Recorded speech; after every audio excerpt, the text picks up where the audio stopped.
সবাইকে স্বাগত দীপ্ত সংবাদে। সাথে রয়েছে দোলা ডলরের শুরুতেই জানাবো সংবাদ শিরোনাম।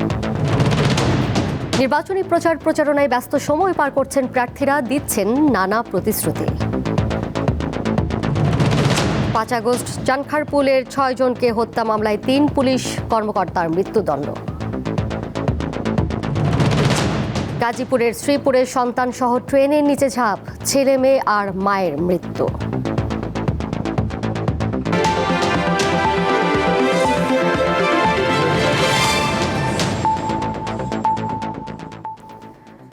সারা দেশে নির্বাচনী প্রচারণায় ব্যস্ত সময় পার করছেন বিভিন্ন দলের প্রার্থীরা।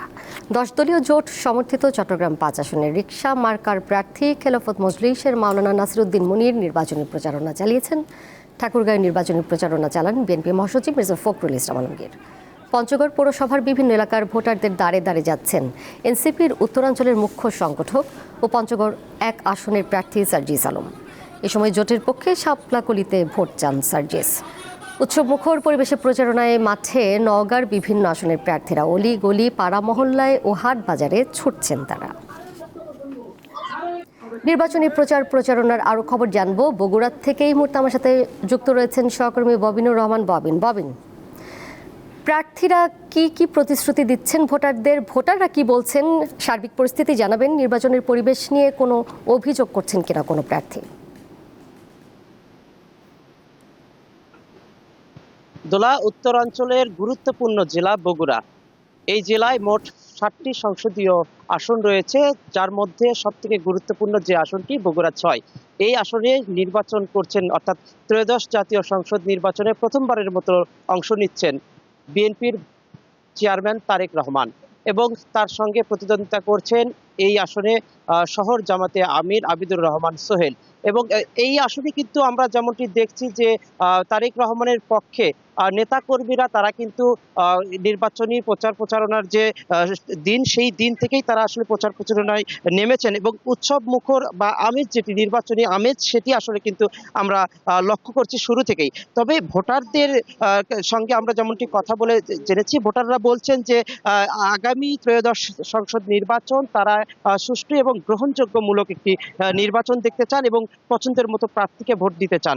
এবং এই যে আমরা এই মুহূর্তে বগুড়া পৌরসভার 18 নং ওয়ার্ডে রয়েছি, এই জায়গায় আমরা দেখছি যে বগুড়া শহর যুব দলের সভাপতি আহসান হাবিব মমির নেতৃত্বে একটি প্রচারণা শুরু করেছে তারেক রহমানের ধানের শীষের পক্ষে। এবং তাদের যে প্রচারণা, এটি কিন্তু আমরা সকাল থেকে এবং নির্বাচন কমিশনের বেঁধে দেওয়া যে নির্বাচনী প্রচারণার যে সময়, সেই সময়ের মধ্যেই কিন্তু তারা তাদের প্রচারণাগুলো চালিয়ে যাচ্ছেন, এবং তারা ভোটারের দ্বারে দ্বারে যাচ্ছেন। এবং তারেক রহমান, এবং আমরা যদি বলতে পারি যারা প্রার্থী রয়েছেন, সেই প্রার্থীদের দেওয়া প্রতিশ্রুতিগুলো তারা ভোটারদের কাছে তুলে ধরছেন। এবং এই মুহূর্তে যুব দলের একটি ইউনিট তারা তারেক রহমানের পক্ষে যে প্রচারণা চালাচ্ছেন, তারা আসলে ভোটারদের দ্বারে দ্বারে গিয়ে তারেক রহমানের রাজনীতি বা তারেক রহমানের ভবিষ্যৎ পরিকল্পনা নিয়ে তারা ভোটারদের বোঝাচ্ছেন এবং ভোট প্রার্থনা করছেন। তারা আহ্বান জানাচ্ছেন যে তাদের প্রার্থী যেন এই আসন থেকে বিপুল ভোটে বিজয়ী হন, এমনটি কিন্তু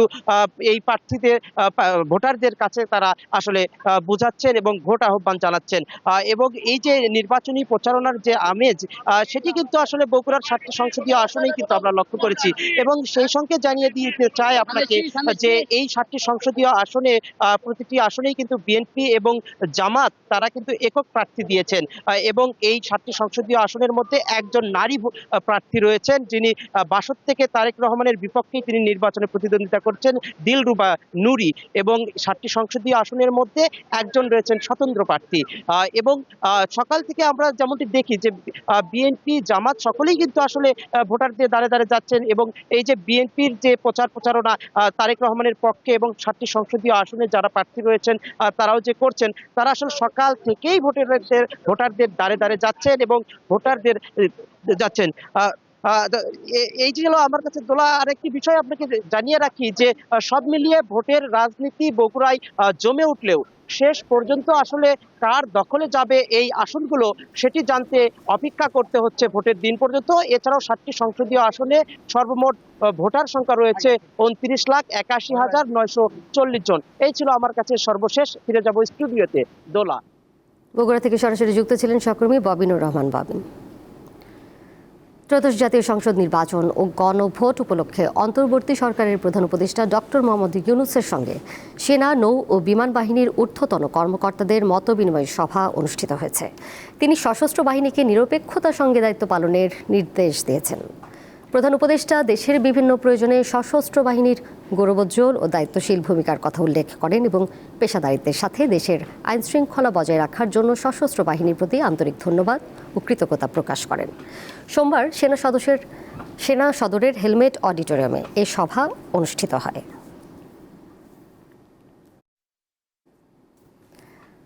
আসন্ন গণভোট ও জাতীয় সংসদ নির্বাচনের ভোট গণনা একই সঙ্গে চলবে বলে জানিয়েছেন নির্বাচন কমিশন সচিবালয়ের সিনিয়র সচিব আখতার আহমেদ। আচরণবিধি লঙ্ঘনের অভিযোগ সংশ্লিষ্ট ইলেকটোরাল ইনকোয়ারি কমিটি বা রিটার্নিং কর্মকর্তার কাছে সরাসরি জানাতে হবে বলেও উল্লেখ করেন তিনি। দুপুরে এক ব্রিফিংয়ে এসব কথা জানান ইসি সচিব। বলেন, দেশের ভেতরে পোস্টাল ব্যালট বিতরণ সোমবার থেকে শুরু হয়েছে। এবার প্রায় 7 লাখ ভোটার পোস্টাল ব্যালটের মাধ্যমে ভোট দেবেন। সংসদ নির্বাচন ও গণভোটের ভোট গণনা একই সময় চলবে এবং ফলাফলও একসঙ্গে ঘোষণা করা হবে। নিরাপত্তা ব্যবস্থার বিষয়ে তিনি বলেন, ভোট কেন্দ্রে প্রায় 16,000 বিএনসিসি সদস্য দায়িত্ব পালন করবেন।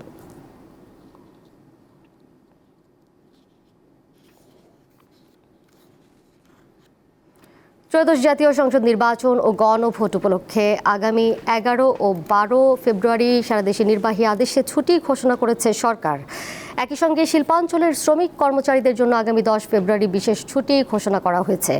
এ বিষয়ে প্রজ্ঞাপন জারি করেছে জনপ্রশাসন মন্ত্রণালয়। এতে বলা হয়, সংসদ নির্বাচন ও গণভোট উপলক্ষে আগামী 11 ও 12 ফেব্রুয়ারি বুধ ও বৃহস্পতিবার সব সরকারি, আধা সরকারি, স্বায়ত্তশাসিত ও বেসরকারি অফিস প্রতিষ্ঠান ও সংস্থায় কর্মরত কর্মকর্তা কর্মচারী এবং সরকারি বেসরকারি শিক্ষা প্রতিষ্ঠানের শিক্ষক কর্মকর্তা কর্মচারীদের ভোটাধিকার প্রয়োগ ও ভোট গ্রহণের সুবিধার্থে সারা দেশে নির্বাচনকালীন নির্বাহী আদেশে সরকারি ছুটি এবং শিল্পাঞ্চলের শ্রমিক কর্মচারীদের জন্য আগামী 10 ফেব্রুয়ারি মঙ্গলবার বিশেষ ছুটি ঘোষণা করা হলো। আগামী 12 ফেব্রুয়ারি জাতীয় সংসদ নির্বাচন অনুষ্ঠিত হবে।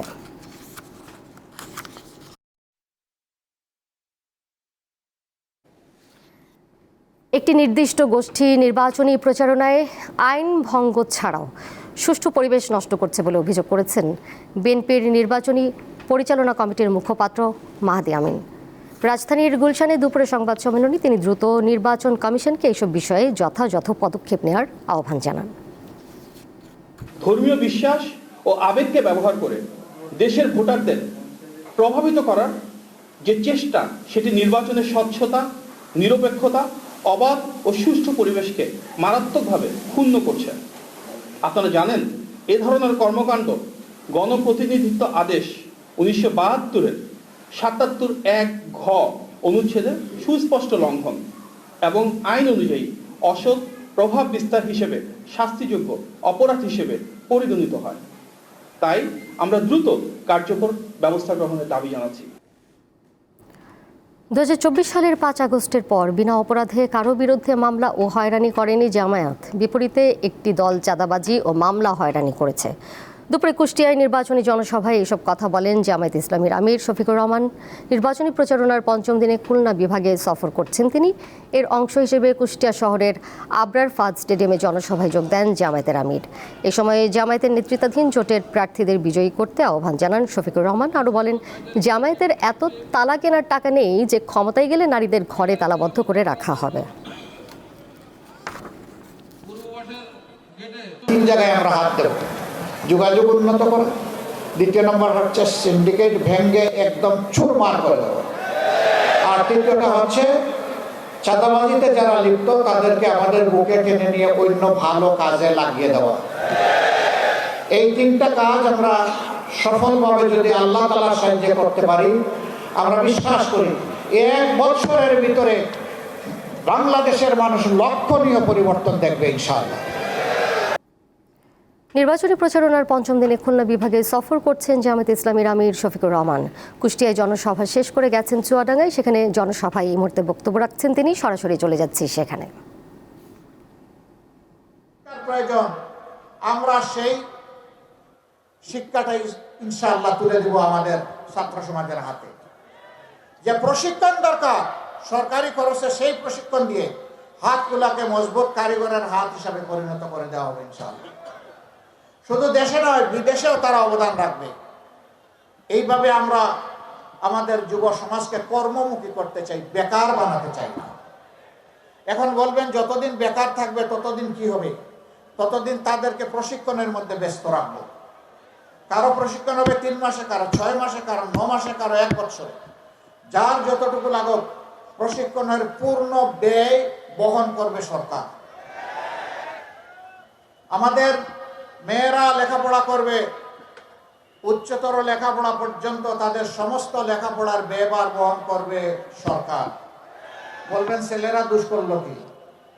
হ্যাঁ, এখানে হাত তুলেন তো মুরব্বীদের যারা বয়স হয়ে গেছে 30-35-এর ঊর্ধ্বে, যা হোক উপরের দিকে অসুবিধা নাই। নিজের পেটে একটা বাচ্চাকে একে নিয়েছেন, একটু হাত তুলুন। নিজের গর্বে না ভুল করে হাত তুলবেন না।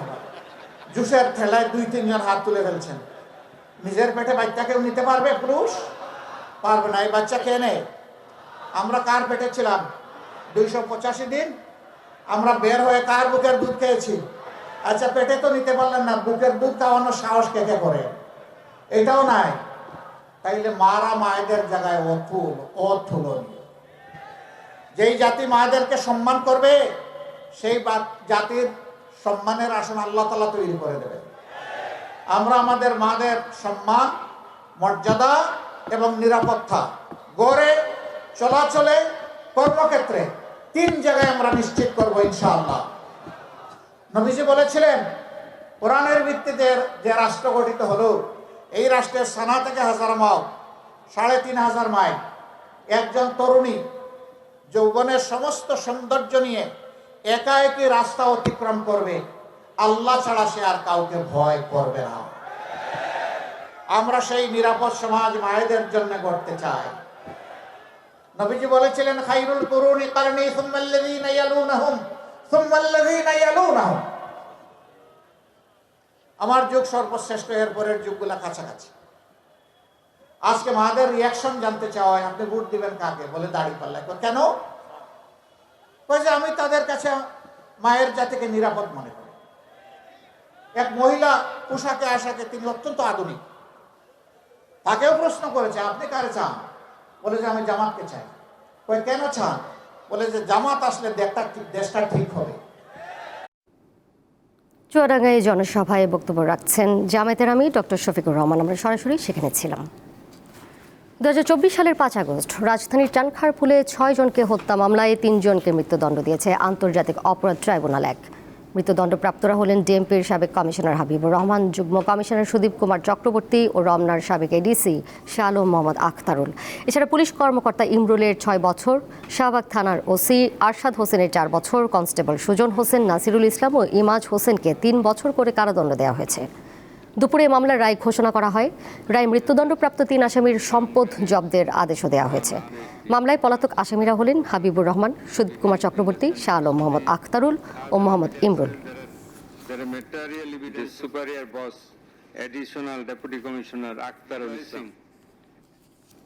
এবার কেওয়াই স্টিল চট্টগ্রাম সংবাদ।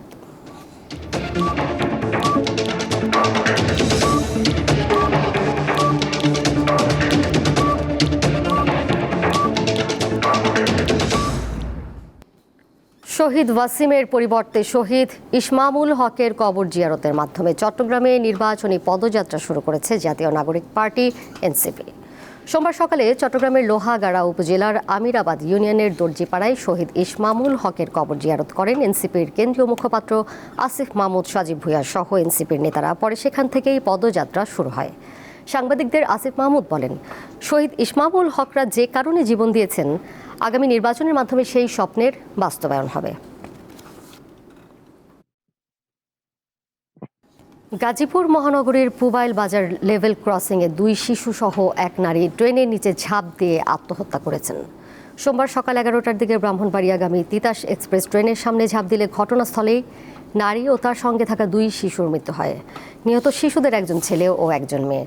ঘটনার পর লেভেল ক্রসিং এলাকায় উত্তেজনা ছড়িয়ে পরে তাদের উদ্ধার করে স্থানীয়রা। নিহত নারী কালীগঞ্জ উপজেলার দক্ষিণ সোমবাজার এলাকার বাসিন্দা। পুবাইল থানার এসআই আলামিন জানান, বিষয়টি রেলওয়ে পুলিশকে অবহিত করা হয়েছে। ঘটনার কারণ অনুসন্ধানে প্রয়োজনীয় ব্যবস্থা নেওয়া হবে বলেও জানান তিনি।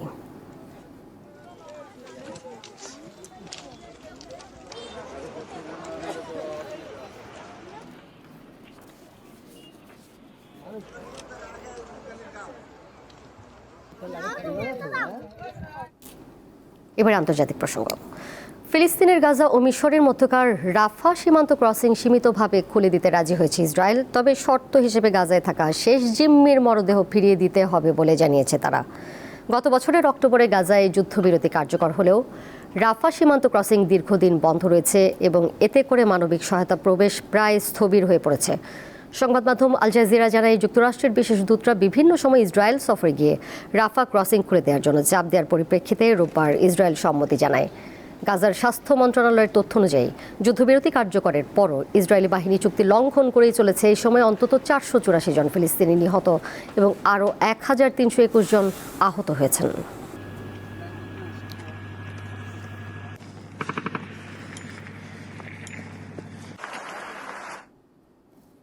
তীব্র শীত, ভয়াবহ তুষার ঝড়ে বিপর্যস্ত যুক্তরাষ্ট্রের দক্ষিণ ও পূর্বাঞ্চল। বরফ, শীতল বৃষ্টি ও তীব্র শীতে এ পর্যন্ত 11 জনের মৃত্যুর খবর দিয়েছে আন্তর্জাতিক বিভিন্ন সংবাদ মাধ্যম। রয়টার্স বলছে, দেশটির বিভিন্ন অঙ্গরাজ্যে তুষার ঝড়ের কারণে বিদ্যুৎ বিচ্ছিন্ন অবস্থায় রয়েছে 10 লাখেরও বেশি বাসিন্দা। গত 2 দিনে বাতিল হয়েছে অন্তত 14,000 ফ্লাইট। নিউ ইয়র্কে গত 8 বছরের মধ্যে রেকর্ড তুষারপাত হয়েছে বলে জানান শহরের মেয়র। যুক্তরাষ্ট্রের আবহাওয়া দপ্তর এরই মধ্যে শীতকালীন সতর্কতা জারি করেছে। এই সতর্কতার আওতায় পড়েছেন দেশটির 18,50,00,000 মানুষ। এছাড়া অন্তত 25টি রাজ্যে জারি করা হয়েছে জরুরি অবস্থা। বর্তমান পরিস্থিতিতে বাইরে বের হওয়া প্রাণঘাতী হতে পারে বলে সতর্ক করেছে কর্তৃপক্ষ। আগামী সপ্তাহ পর্যন্ত যুক্তরাষ্ট্রের পূর্বাঞ্চলের 2/3 অঞ্চলে তুষারপাতের পাশাপাশি বিপজ্জনক আবহাওয়ার পূর্বাভাস রয়েছে।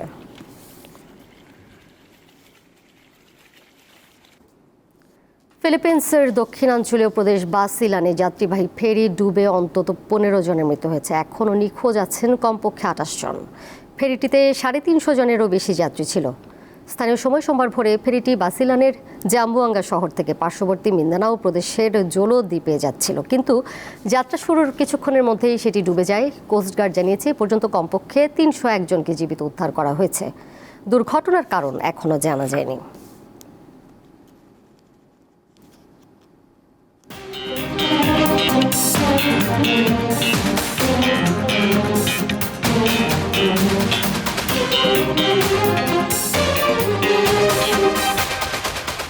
সদ্য সমাপ্ত বিপিএলে চ্যাম্পিয়ন হয়েছে রাজশাহী ওয়ারিয়র্স। জয়ের আনন্দ ভাগাভাগি করতে 6 বছর পর ট্রফি নিয়ে রাজশাহীতে রোড শো করেছে চ্যাম্পিয়ন দলের ক্রিকেটাররা। গেল শুক্রবার দ্বাদশ আসরের ফাইনালে চট্টগ্রাম রয়্যালসকে হারিয়ে চ্যাম্পিয়ন হয়েছে পদ্মাপাড়ের দলটি। মাঠ থেকে হোটেল পর্যন্ত শিরোপা জয়ের উল্লাস ছিল চোখে পড়ার মতো। সকালে ছাদখোলা বাসে ট্রফি সহ রাবি ক্যাম্পাসে প্রবেশ করে দলটি।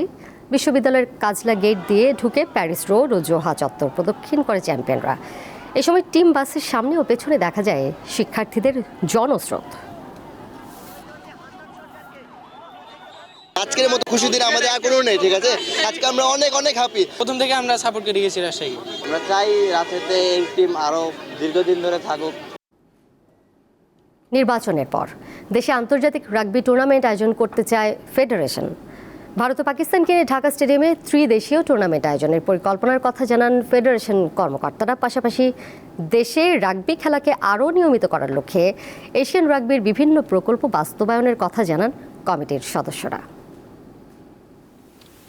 2006 সালে রাগবি ফেডারেশন প্রতিষ্ঠার পর দেশের মাটিতে প্রায় 16 বছর পর কোনো আন্তর্জাতিক প্রতিযোগিতা আয়োজন করে বাংলাদেশ, কিন্তু সেটিও খুব যে সাড়া ফেলতে সক্ষম হয় তা নয়। সাংগঠনিক ব্যর্থতার পাশাপাশি আর্থিক অসচ্ছলতার কারণে ভালো মানের রাগবি জাতীয় দলও গড়ে ওঠেনি। তবে নতুন কর্তাদের আবির্ভাবের 8 মাসের মাথায় বেশ আলোড়ন তৈরি করে আয়োজিত হয় আন্তর্জাতিক প্রতিযোগিতা, যেখানে চ্যাম্পিয়নও হয় স্বাগতিকরা। এটা কিন্তু অনেক কঠিন খেলা, 15 সাইড ইজ ভেরি ডিফিকাল্ট, কঠিন খেলা। কিন্তু ওটা শেষ করলাম, আমি কুষ্টিয়া দিয়ে গেলাম। ওখানে আমি দেখতাম ডিস্ট্রিক্ট লেভেলের খেলাগুলা অ্যারেঞ্জমেন্ট করতেছে আমাদের ইয়াং ছেলে মেয়েরা, ওরা অ্যারেঞ্জমেন্ট করতেছে। অতি উৎসাহিত হইয়া কিন্তু আমরা যদি ফেডারেশন থেকে ওদেরকে কিছু টাকা দিই, 50,000-70 হাজার টাকা দিলে ওরা নিজেরা কিনে স্পন্সার রেডি করে, স্পন্সার জোগাড় করে, ওরা খুব উৎসাহিত। কিন্তু দেশে নির্বাচনী মহাযজ্ঞ শেষে বড় আকারের টুর্নামেন্ট পরিকল্পনার কথা জানান ফেডারেশন কর্তারা। ট্রাই নেশনটা নিয়ে আমরা ইনশাল্লাহ চেষ্টা করছি ইন্ডিয়া, শ্রীলঙ্কা, পাকিস্তান আর বাংলাদেশ মিলে আমরা যারা যারা পারবে আর কি ওনারা ইয়ে করে সোফার আলহামদুলিল্লাহ আমরা এশিয়া রাগবির কাছে প্রার্থনা দিয়েছি, ওরা আমাদেরকে আবারও বলেছে গো আহেড গিভেন তোমাদের দেশের পলিটিক্যাল সিচুয়েশন ইজ বেটার। ফুটবলে হামজা, সমিত, ফাহমিদুল কিংবা কিউবা মিচেলদের মতো দেশের রাগবিতে নাম লিখিয়েছেন ইংল্যান্ড প্রবাসী খেলোয়াড় হাসান খন্দকার। শিগগিরই যোগ দিতে পারেন আরও কয়েকজন। আমাদের ফরেন প্লেয়ার্সদের একটা কমিউনিকেশন ইয়েও আছে যেখানে আমরা we are always updating each other, ওরা আমাদেরকে আপডেট দিচ্ছে। বিশ্বের অন্তত 221টি দেশেও রাগবি খেলা হয়ে থাকে, আর টেলিভিশনে সবচেয়ে বেশি খেলার দেখার তালিকায় 5ম স্থানে আছে রাগবি। ওয়ার্ল্ডের সবচেয়ে পপুলার গেম হচ্ছে রাগবি, যার জন্য ওরা যার পপুলার গেম তো সব জায়গায় জায়গায় কিন্তু রাগবি খেলা হয়।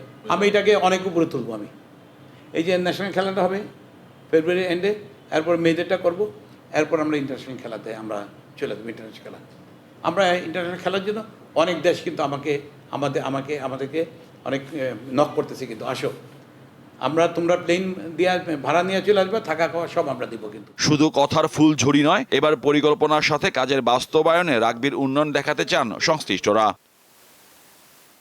মোহাম্মদ হাসিব, দীপ্ত স্পোর্টস, ঢাকা। এর সাথে শেষ করব এখনকার সংবাদ। যাবার আগে শিরোনামগুলো জানিয়ে দেব আরও একবার। নির্বাচনী প্রচারণায় ব্যস্ত সময় পার করছেন প্রার্থীরা, দিচ্ছেন নানা প্রতিশ্রুতি। 5 আগস্ট চানখারপুলে 6 জনকে হত্যা মামলায় 3 পুলিশ কর্মকর্তার মৃত্যুদণ্ড। গাজীপুরে শ্রীপুরে সন্তান সহ ট্রেনের নিচে ঝাঁপ, ছেলে মেয়ে আর মায়ের মৃত্যু।